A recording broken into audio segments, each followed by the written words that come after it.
welcome back to PUMA IR Podcast 2026. I'm Zahra Rimdi and I'll be your moderator for today's episode. Let me start with a simple question first. Have you ever wondered who really shaped the decision that affects our everyday lives, from education or economic policies to international cooperation? Many of those decisions are influenced by one important factor, that is power. That's why in today's episode we'll be discussing understanding political science and power dynamics. We explore what political science is, why power plays such a central role in politics, and how it is influenced in our daily lives.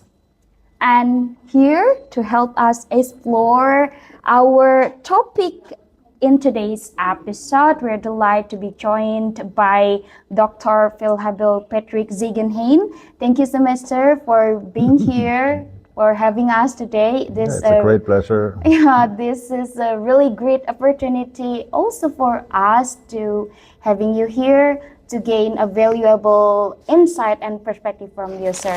To start with the basics, sir, many people have heard the term political science but may not fully understand what it actually means. So, sir, if you were to explain it in the simple term, what does political science really study? Yeah, thank you very much for this question. Yeah, political science. Maybe I need to explain first what is politics. Politics has to do with decision making in a community. Yeah, community can be very small, like a family, can be a bit bigger, like let's say university. Yeah, can be also more bigger, a village than a town or a big state. And in the end, we have the world politics. Yeah, so meaning politics is how decisions are made. Are they made by one person? Are they made by a debate? And there are different forms of political decision making. And so that, of course, we, in the end, we all have to follow these decisions. Yeah? We are living here in Indonesia. There is a constitution and there are laws. And these are the rules made by some decision makers in this country and by the constitution. And so we all have to follow these rules. That's politics. Yeah? And in university, we study in an academic way these kind of decision-making processes. That's political science.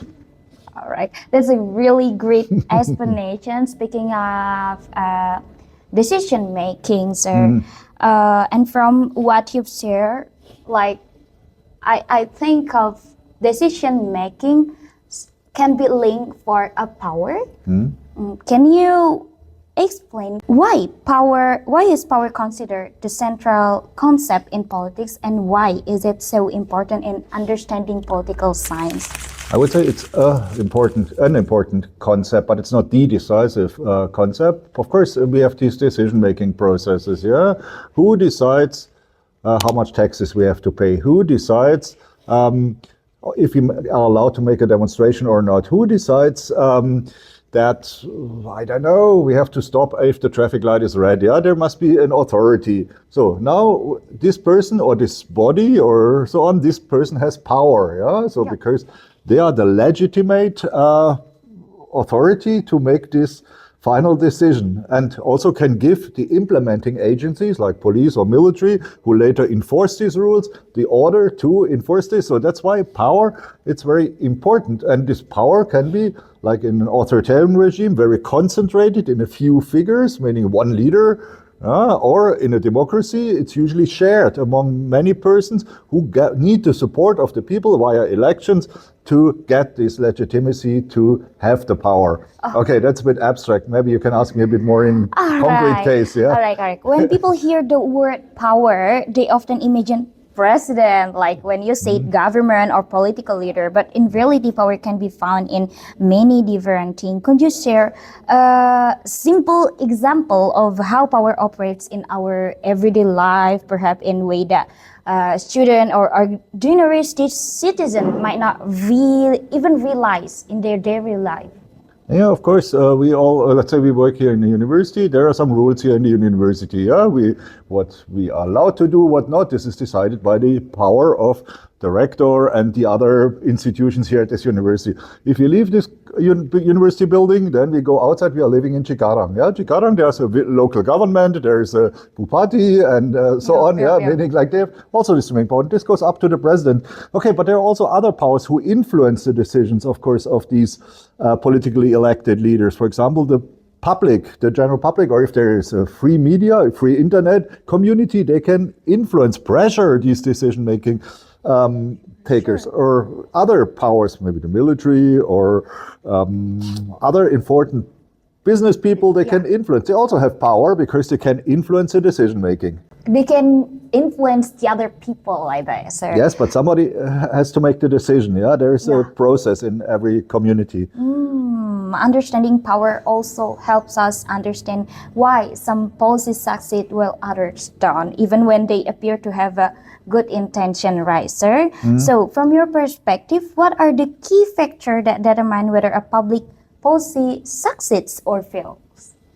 The public policy is, in the end, decided by a government mostly, the executive who implements it, and then we have this model of a policy cycle, so maybe you heard about this, meaning there's the implementation process, and later the impact will be on the ordinary people, so for example, if this MBG program is successful or not will be not decided by the politics but by the citizens. They are those who are directly affected, by the families whose kids get the let's say the food, and then they make the decision if this program is successful. If a majority says yes, wonderful, great, then there is a feedback loop going to the let's say decision makers, and they will say yes, let's continue. But if there's a negative feedback, for example, a majority is not so happy with this, then they need to revise this or abolish it or what else to make another decision. Speaking about MBG, have you ever seen the food of MBG? Like in social media and TV, but I've never been in a school, I must say, to see it in reality. But I heard, of course, a lot of my friends here in Indonesia, they have kids and they tell me about their experiences, and so it's mixed, I would say. All right, so speaking of how politics influence policy outcomes, I'd like to bring up a well-known international example, that is the Paris Agreement. The United States joined under one administration, withdrew under another, and later rejoined under a different administration. What does this tells us about the relationship between domestic policies and countries' international commitments?